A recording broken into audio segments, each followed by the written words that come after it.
7 yards. Whoa! Who is this kid? Lester.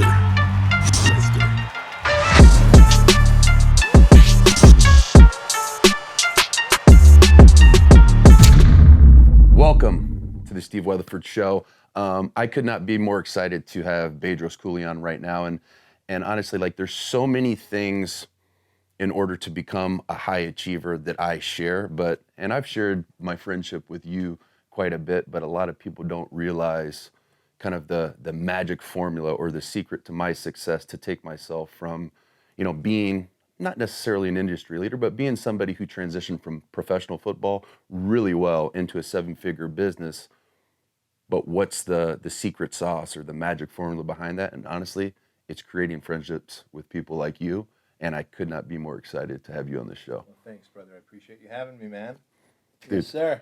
I mean, I love this guy, and it's a super exciting time right now because you've got a book that's coming up super soon, and we're going to do our best to make sure we get this podcast out before the launch. But regardless of when it comes out, I could not tell people. I've been fortunate enough to get my hands on a copy well before it comes out, and knowing your backstory, but then reading the book and actually getting an opportunity to go even further behind the scenes. I've been to your home, I've met your wife, I've met your children. There's really been no part of your life that you haven't made open to me to be able to learn and to mentor under you, but there's so many nuggets of applicable knowledge within this book.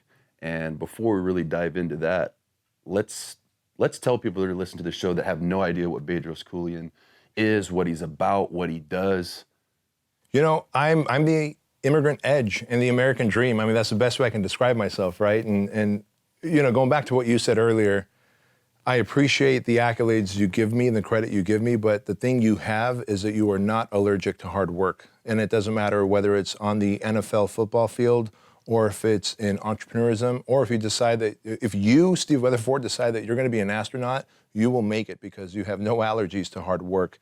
But most of us maybe might have some fears to hard work, and I was one of those guys. We immigrated from communist Armenia, Soviet Union, back in 1980. I was a 6-year-old kid, and I grew up with all these limiting beliefs because I didn't speak English, I didn't understand the culture, we were poor, we were broke, Section 8 housing, ate out of dumpsters that were behind grocery stores, because these grocery stores will throw away food that's expired, but maybe hasn't gone completely bad. And that's how we made by the first couple of years in the United States. And when you grow up eating junk food and white bread and bologna and government cheese, I found myself in high school 40 pounds overweight. And I was already introverted. I'm already the foreigner. I already have low self-esteem and have these limiting beliefs about myself, because one thing my dad would always say is that, we're running out of money before we run out of month, because he had multiple jobs as, paper delivery route and pumping gas and working at a pizzeria, but we seemed to always run out of money. So that was part of my limiting belief system. And the fact that I'm not American, I'm not white collar, and maybe I'll never be successful and financially set. But the pivotal thing was, in high school, I was so overweight that I kept to myself. I wasn't part of the jocks. I wasn't part of the academic kids. I certainly wasn't part of the band kids. And so I would just walk around the quad during lunchtime. And one day I saw this girl named Nakaya. And in my head, I had the hots for Nakaya. And in my head, I thought, gosh, next year is senior year.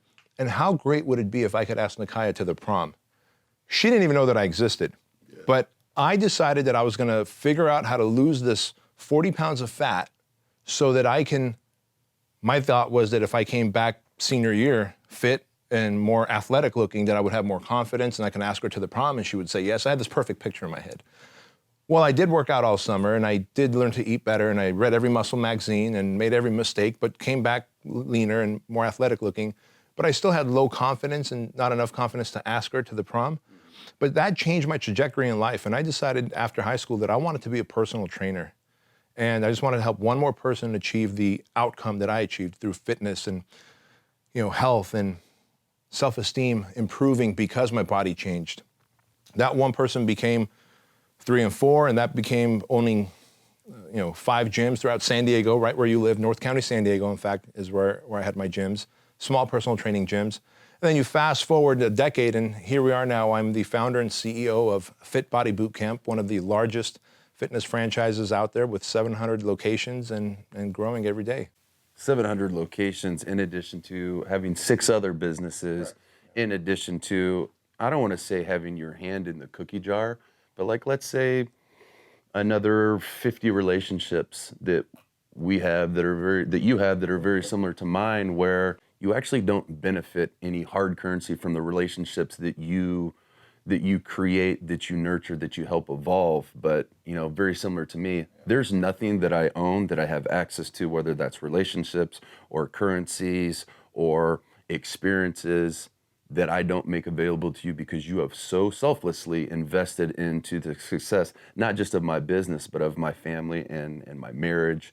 And I mean, during hard times that I've had in my life, referencing back to, December of 2017, man, I was really, really struggling in my business and struggling as a husband and as a father, because I was trying to do everything on my own. And my wife never met you before, and she goes in my phone and calls you, because she knew that you would be there for me, just based upon how I spoke to her. And that was something, the depression, the anxiety, the overwhelm that I was experiencing in December of 2017, because I just wanted to win, and I wanted to win at such a grand level. I tried to do everything on my own, and that caused me to have, for lack of a better word, like a mental breakdown, because nothing was perfect. And that's how I had earned success in every facet of my life, especially in pro sports, was magnifying what wasn't perfect, so I would get to the point of being excellent and considering myself the best in the world. But you've made yourself available to me. Back to the 50 people. How do you see that investment that you make, that doesn't have a direct conversion rate or a cost per acquisition? How do you figure out which relationships are the ones worth investing in, and which are the relationships that you want to keep it as an acquaintance and not kind of bring into your inner circle? Good question. Man, that's a really good question. No one's ever asked me that. And, you having firsthand experience with that, and, you take everything away from all of us, and we're left with being human, right? And I know that every time I've reached out to you, because your network is so connected, and hey, Steve, I could use an introduction to so-and-so. And within minutes, you're doing a text introduction, right? You're not benefiting from that exchange that you're introducing me. You introduced me to the CEO of Entrepreneur Magazine, of big-time thought leaders that I wanted to connect with and hopefully get exposed on their platform, so I can keep sharing my message, what I believe is my gift of helping people reach their fullest potential. And you constantly help with that. And the way I look at it is, you take everything else away, and we're left with people who just want to invest in a bank account, but it's not hard currency, it's goodwill. And so I will always, always, always invest in people who are just there for the goodwill of mankind. Not to get emotional about it, but coming to this country, poor, broke, eating out of dumpsters, we had a handful of people who saw in the apartments, Section 8 apartments that we lived in. They were obviously in Section 8 as well, but they were doing a little bit better than us, and they would help my mom and dad out by taking us and helping us get food stamps, right? These were Americans who didn't know us other than we were just foreigners. They were in it for the goodwill. They had no benefit to that. And so I learned very quickly that at the end of the day, it's humans helping humans achieve an outcome. And you've got a message, and I understand entrepreneurism, and you came from the sports field and you want to learn entrepreneurism, that's something I'm willing to help you with. And you've got connections that I don't have access to. You're a human helping a human. You believe in my message. You make that connection. And it's building of the goodwill bank account comes first to me. And as a byproduct, the financial bank account just feeds itself. Would you venture to say at this point in your career that you spend more or less time by comparison to 5 years ago nurturing relationships or nurturing businesses? I spend more time now nurturing relationships than businesses.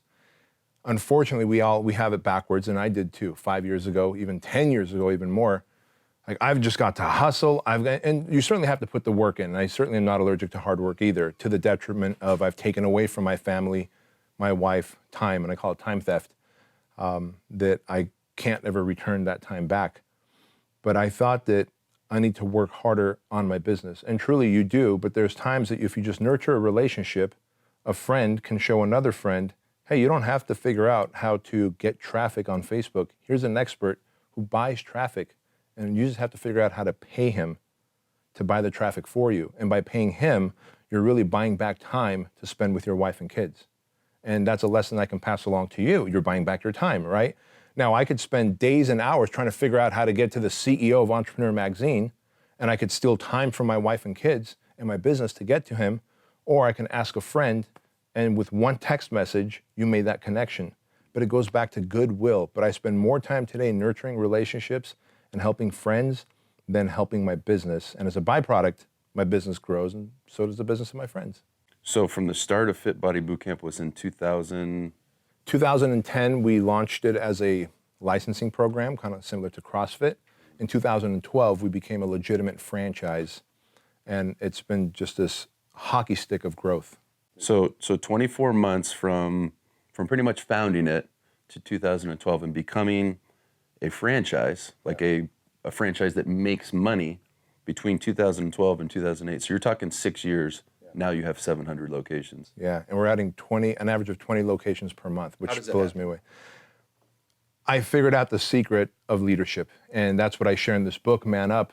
And I wasn't always the best leader. In fact, and I'm very honest with the readers of this book, I was a very ineffective leader. Some of that stuff blows my mind, and I've known you for going on 2 years now. Dude, I tell the story of how I bought a sports car because I wanted to look the part of being successful. And I was just starting to achieve some success, but because I was a poor communicator with my team, I had no clarity of vision on what I want for my business. And by the way, if people have no clarity of vision for what they want for their health, if you have no clarity of vision for what you want your family to look like, what do we believe in? How many vacations are we going to take? On Christmas, are we going to open up a bunch of gifts, or are we going to keep one gift like I do with my family and go donate the rest to a shelter on Christmas Day, right? I had no vision for my family. I had no vision for my business. And I had no ability to communicate what I wanted because I was so passive aggressive. I didn't want to hurt anyone's feelings, and so I was always approval seeking and didn't want to hurt your feelings. I was very poor at making decisions, absolutely indecisive. And so I tell the story about how I bought a sports car, and within less than a year, and my son and I would take that sports car out right on the highway that's behind our building here, and we'd race it up and down the highway. And the car has these 3 switches that puts the car in race mode. And Andrew would lean forward at the age of 7 and flick these little 3 switches up. And then he'd say, "Gun it, Daddy." And I would take off, and the car would do 0 to 60 in 2.9 seconds. Well, one day, our payroll and quarterly taxes were due in the same month, and I couldn't afford both. Steve, I couldn't afford both. And I found a guy in San Francisco who was willing to buy my car for $20,000 less than it was worth because I needed to sell it overnight. And he was flying out to get it the next day. And so I took Andrew in the sports car out on the highway. And after we drove it around, as we're driving back, I go, "Hey, buddy, just so you know, this was the last time Daddy has to sell this car." And that was like your mandate thing with your son. Yeah, that's what we did on a weekly basis. You know, he's just always been into cars, and I have. And he goes, "Why, Dad?" And I'm trying to explain to a 7-year-old payroll taxes, poor leadership, income taxes. He doesn't get it. And you still want him to look up to you. Because it's your son. He's my son. Right. And he starts crying, and I start crying. I can't even push the garage button to open the garage. I just park the car there and leave it there and hold him and carry him inside. The next day, this guy comes from, the collector comes from San Francisco and takes the car away. But I never want anyone to experience that again. And so whether you want to call it leadership or peak performance, I believe that every human has greater potential. We all have a gift. I mean, the odds of you being on this planet is so rare that you have a gift, a potential to fulfill. But most of us live in this state of mediocrity. We operate as what I call in the book as crop dusters and not fighter jets to reach our full potential. And if we just man up and stop making excuses, take control of our situation, and apply ourselves to reach our fullest potential, it impacts our health, our spirituality, our family life, and our business or careers, man. It's massive. And the way, just for people that are listening or watching this on YouTube, the way that I met Bedros was through my best friend, Lewis House. I had been friends with him for a few years, and Bedros reached out to Lewis. And I actually never talked to you about this. So you reached out to Lewis and asked him if he had anybody that he would recommend to speak at your Fitness Business Summit. Yeah. And it's typically like at that time, this is probably about 2 years ago, when you just called me out of the blue and said, "Hey, Lewis gave me your number and blah, blah, blah, blah, had great things to say. Would you be interested in speaking at Fitness Business Summit?" Now, typically, I would command anywhere between like 15 and 25,000 to speak at something like that. But once I called Lewis, as soon as you got off the phone with me, I told him, I'm like, what kind of guy is this? Like, is this a guy that's going to be worth me investing into? And, we talked about that earlier. Everything has, a cost. Everything has a return. If you're spending your time, that's okay. Like, buying a car, driving with your son, those can be viewed as spending or investing. Like, just driving around with your son, people could rationalize that as spending time because you're not getting anything back from that. However, if you have that paradigm shift and you want to nurture a relationship with me, you provide value. And you're providing value to your son by nurturing that relationship. So you're actually investing time into your son, and the yield on that return is nurturing that relationship. And that's one of the reasons that after I spoke to you and then I speak to Lewis, he's like, absolutely, this guy is not a time theft. So I didn't ask any questions. I didn't ask for an appearance. I didn't even ask for you to pay for my flight out there. I flew myself out, put myself up. If I remember correctly, you had like a charity event too. So, I mean, you literally squeezed us in. Right. And I was blown away. Like, is this guy for real? Like, is he really going to do this? Like, I was grateful for Lewis to make the introduction, but honestly, I didn't think you would do it, especially when you said you have a charity event that weekend. And I'm blown away that you did. And it's cool to see how our relationship just started with both of us going with the giving hand, And of course, I was so indebted to you that naturally what has to come out of my mouth, I would be a selfish animal if it didn't. Like, Steve, what could I do for you? And ever since, it's like a ping pong ball. What could I do for you? What could I do for you? And what a relationship, man. I and love it's it. not even like when you truly, truly admire somebody, and that's what attracted me to you further past like me speaking at your event. I knew that would be a big value add to you, especially not me asking for anything and just, putting myself out there, costing myself a couple bucks in addition to not asking for anything to speak at your event. But there's never been a time where I've texted you or called you on the phone that you have not been so insanely accountable and responsive and full of integrity. And the thing that attracted me to nurture a relationship with you more than anything was the fact that you conquered life, you're conquering business, but never losing sight of what's most important. And if you look around, we're at Fit Body HQ right now in Chino Hills. There's nowhere you look that is not just an incredible, positive culture that's been created, whether that's your marketing team, whether that's the payroll. I mean, your wife has an office upstairs, and she wasn't just given a job just for fun. Like, she loves what she does, and she helps create that culture in addition to. So I want to create friendships with people that crush business, but also crush relationships and just kill it at being a dad and being a husband. You, Jesse Itzler. I mean, the list goes on of people that are entrepreneurially successful, but at the end of the day, their foundation is the same thing as my foundation. And so much of really who you are and what you bring into the world is in this book. If you had to talk about one story in there that you think really flipped your perspective of life on its head, what would it be from Inside Man Up? Good question. And, whether someone goes and buys this book or not, they need to hear this story. So it's great that you asked that question. I was 38 years old. I'm 44 now. I was actually about to turn 38. And you've been to my house across the pool deck. There's a guest house above our garage. And one particular Monday morning when, I had a toxic relationship with my business partner. I wasn't sleeping well at night. I was taking NyQuil and Vicodin to go to sleep. And I was drinking coffee and pre-workout to kick the fuzzy-headedness in the morning. The wife and I were not on stable ground in our relationship, and that's putting it gently. And I'm being fully transparent here with that because I went to my guest house in the morning because I left my shoes there the night before. I was playing the drums. I have a drum set there, and I play barefoot. And as I went, Steve, to pick up my pair of shoes, my tennis shoes, it was a Monday morning. My chest got tight. My arms started to tingle. My throat started to get close. I got tunnel vision. My heart's racing. I could hear the thug lug in my ears. Sweating, could barely stand. I go, holy hell, I'm having a heart attack right now. I'm about to turn 38 and I'm having a heart attack. And that put everything into perspective. All of a sudden, the business that's failing, the partnership that's rotting, the the car that I had to get rid of, all of that meant nothing. All I could think is, who's gonna be there to help turn my son into a modern day knight? And who's gonna be the guy who's gonna walk my daughter down the aisle? Chloe at the time was 4, Andrew was 7. Chloe was 5, Andrew was 7.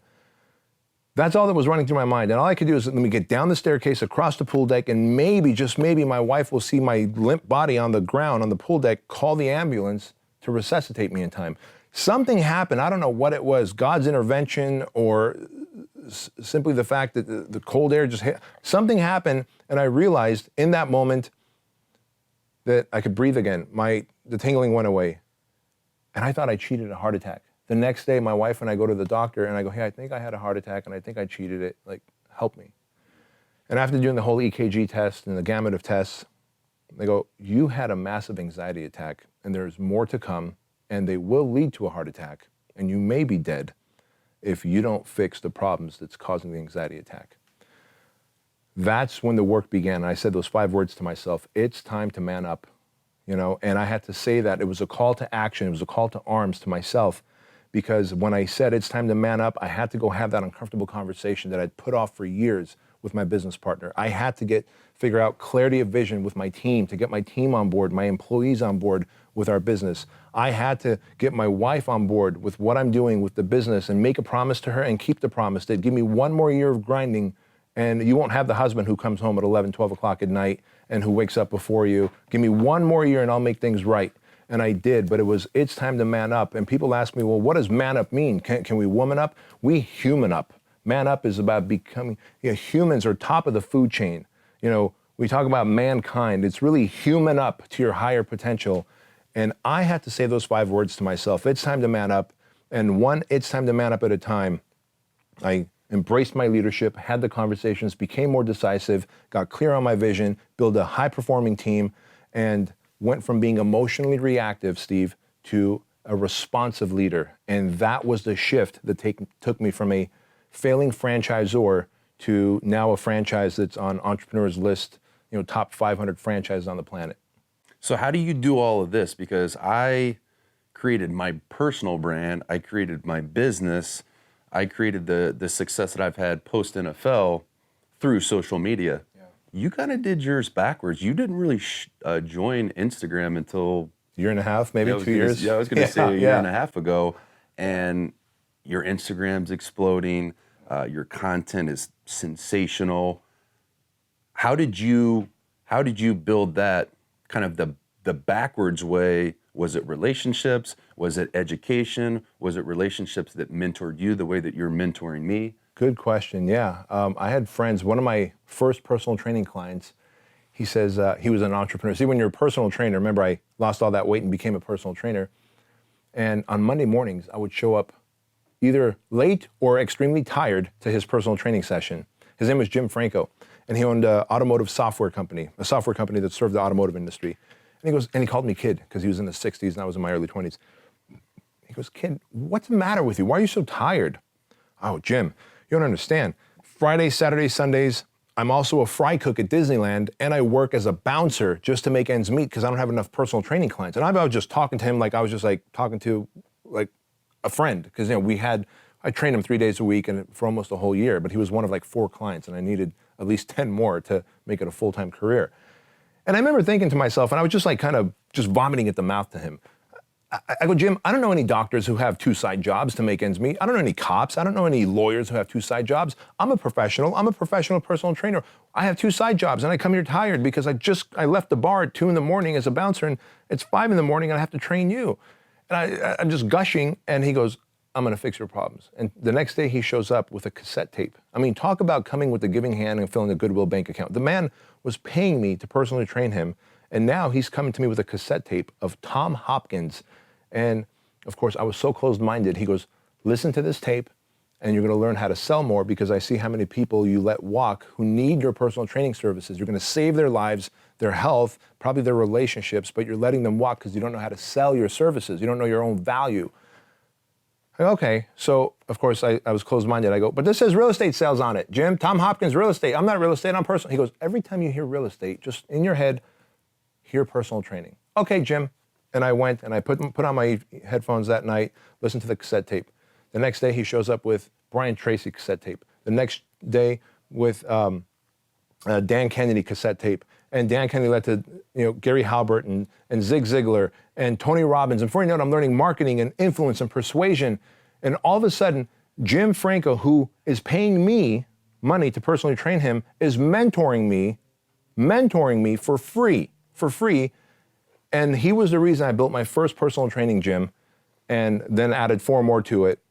And so how can I not pay it forward? Like, I was never a great entrepreneur. I had great entrepreneurs mentoring me. I realize till this day, I stand on the shoulders of giants.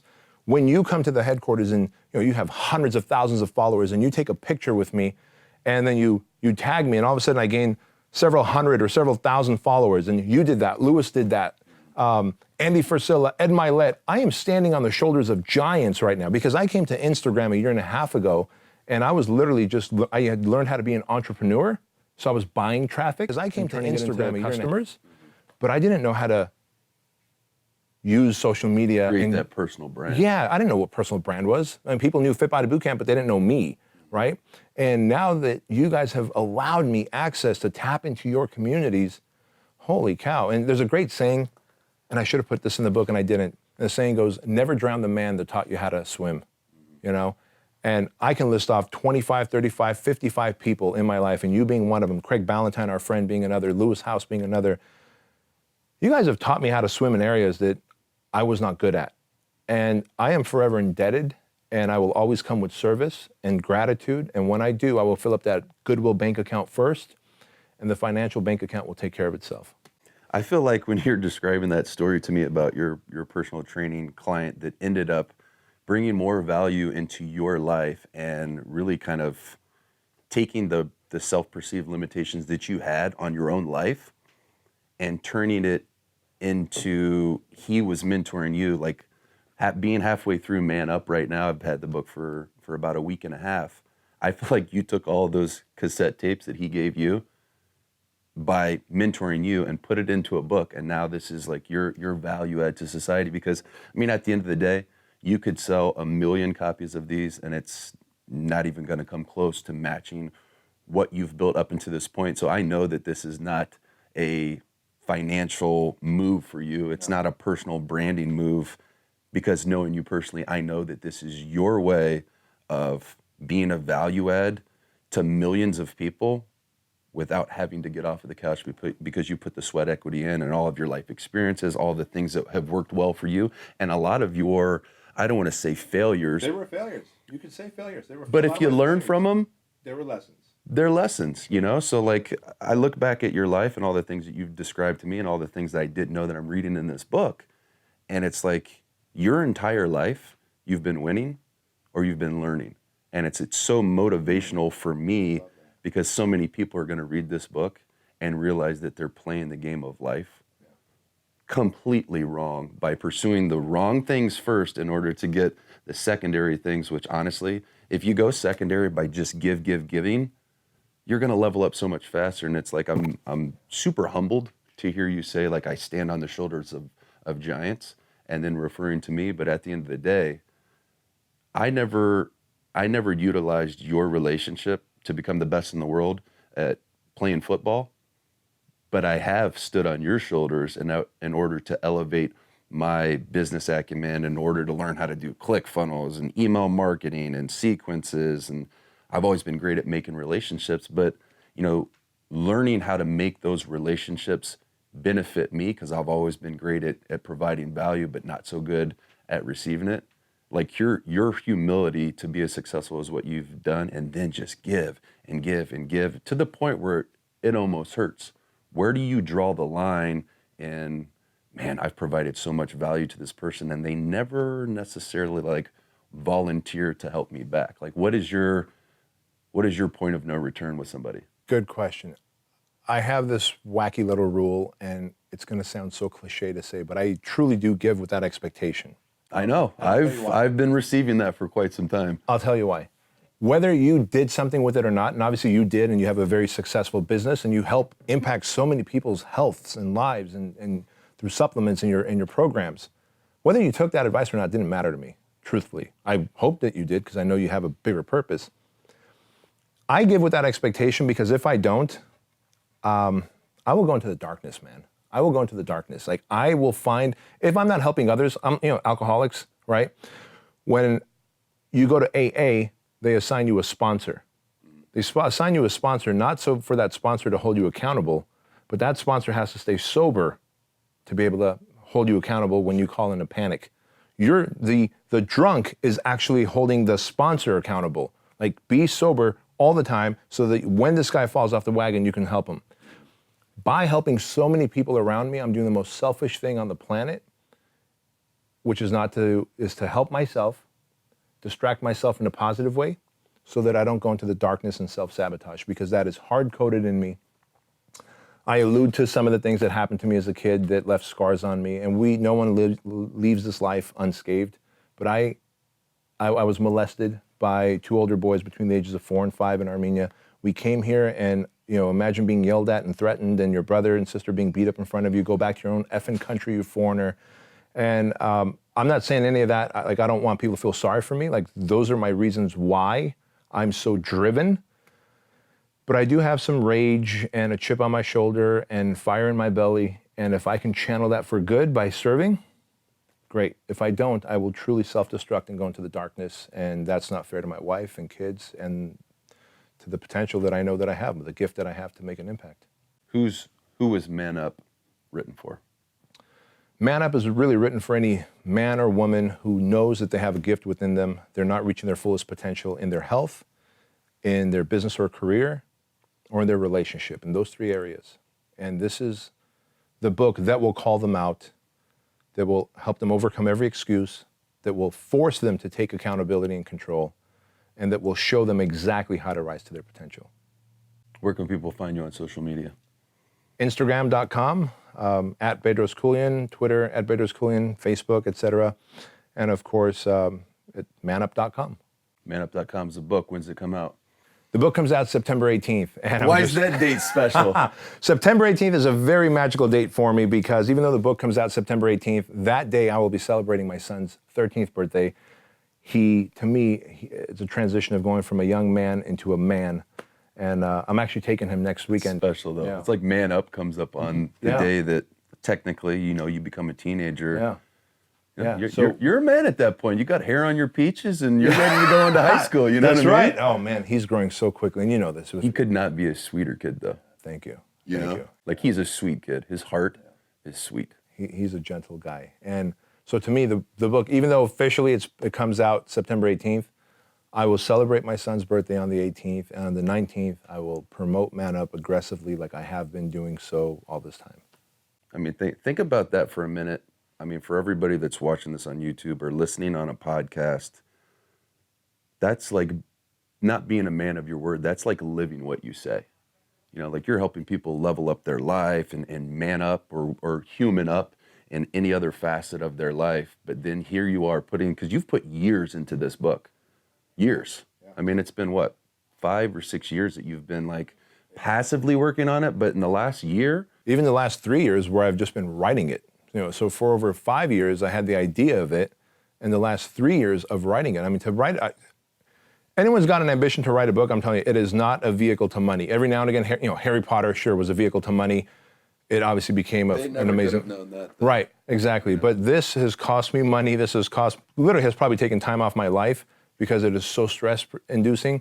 But I'm happy about that because it truly is my life's work up to this point. And I'm taking 20 years of my failures and successes and saying, here it is in a book that you read it over one weekend, and now you know what to avoid so that you don't live a mediocre life, and what to do so that you live an extraordinary life.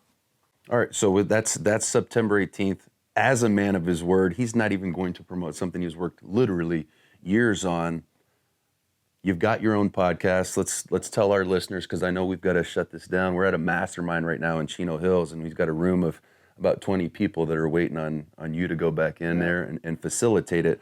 But I want people to continue to benefit from your humility, from your experiences, and from your generosity. I mean, that's what this book is about. where else? You got manup.com, you've got at Bedros Keuilian. We're going to put all of those links. And I appreciate We're going to it. put all those links in the show notes. And honestly, anybody can DM me to get more information. Absolutely. But tell them about your podcast. The podcast is called the Empire Podcast. And the Empire Podcast truly, I believe that everyone has the duty and obligation to make as much money as they can, especially if they feel they have a gift or a purpose on this planet to serve.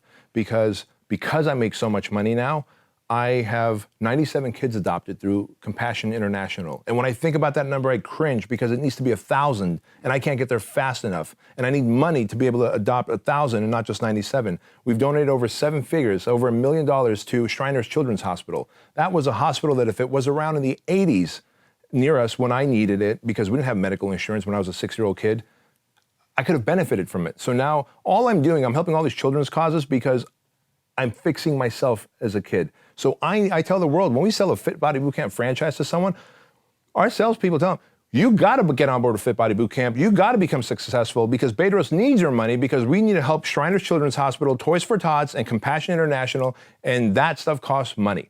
So to me, if I don't do this, I'll be doing a disservice. So Empire Podcast is really about how to grow your business, your career, to make the most amount of money so that you can turn that money into meaning and make an impact with it. What does man up mean to you? Man up to me means one simple thing: stop making excuses, take control of your situation, and rise to your fullest potential. Wow. That to me, every time you talk, I'm sponging. But when I ask you a question like that could have 100,000 different responses, 1 million, you're so direct. You're so direct with your answers. Your intention for your life is very, very direct. You don't donk off a lot of time, but you're always available to the ones that matter most. Absolutely. And that's something that I try to model in my life because I know there's a lot of people that I also try to mentor. And a lot of the times it might sound cliche to you. I'm asking myself, how would Bedros handle this situation? How would he help this person without enabling them? And so we're gonna shut this podcast down. But before I do that, I want to acknowledge you for your generosity. I want to acknowledge you for the way that you show up for people. And it's not just people that can benefit you. One of the things I admire about you, the ultimate most, is not the father that you are, the entrepreneur that you are. It's how you treat people that you can benefit nothing from. Because you have this, in Fit Body Bootcamp, how many employees are in this building? 45 just in this building. So you've got 45 people in this building. It doesn't matter if it's the janitor or if it's your COO or if it's your wife that runs a lot of things in this building. It doesn't matter who it is. You always make time for them, and you always treat them the same way and speak to them the same way that you would speak to your wife, which is incredible watching you two together. So I just want to acknowledge you for the impact you've had in my life, the impact that you've had in other people's life.